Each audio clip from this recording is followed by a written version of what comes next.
നമസ്കാരം. ചില സംഭവങ്ങൾ നമ്മൾ കാണുമ്പോൾ ഇത് പ്രതികരിക്കാതിരിക്കാൻ വയ്യ. അതായത് നിങ്ങളോട് എനിക്ക് ഷെയർ ചെയ്യണമെന്നുള്ളത് കാര്യങ്ങൾ. അതിൻ്റെ പേരിൽ വന്നാണ് ഞാൻ. നമ്മൾ തിരുത്തിപ്പുറത്തേക്ക് പോകുമ്പോൾ സ്വപ്നവളവിൽ ഒരു കാനവണിയുണ്ട്.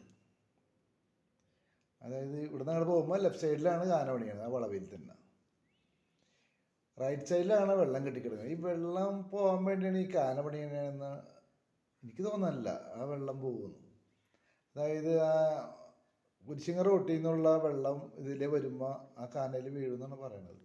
അത് സ്ലാബൊക്കെ ഇട്ട് മൂടിക്കഴിഞ്ഞാൽ അത് എത്രത്തോളം ശരിയാവുമെന്ന് എനിക്ക് മനസ്സിലാവാനില്ല. പിന്നെ ഈ കാന കൊണ്ടുവന്ന് എത്തിച്ചേർന്ന നമ്മുടെ പിള്ളയുടെ ഹോസ്പിറ്റലിൻ്റെ ഇപ്പുറത്ത് ആ പാടത്തിൻ്റെ അടുത്ത് ഒരു കലങ്കുണ്ട്. അവിടേക്കാണ് എത്തിച്ചേർന്നത്. പക്ഷേ ഈ കലങ്കിയിൽ നിന്ന് വെള്ളം അപ്പുറത്തേക്ക് തോട് വഴി വേറെ തോടൊക്കെ നികന്നു പോയിട്ടുണ്ട്. അതൊക്കെ ഒന്ന് ശരിയാക്കാണ്ട് എങ്ങനെ വെള്ളം പോകുമെന്ന് എനിക്കൊരു പിടുത്തം കിട്ടുന്നില്ല.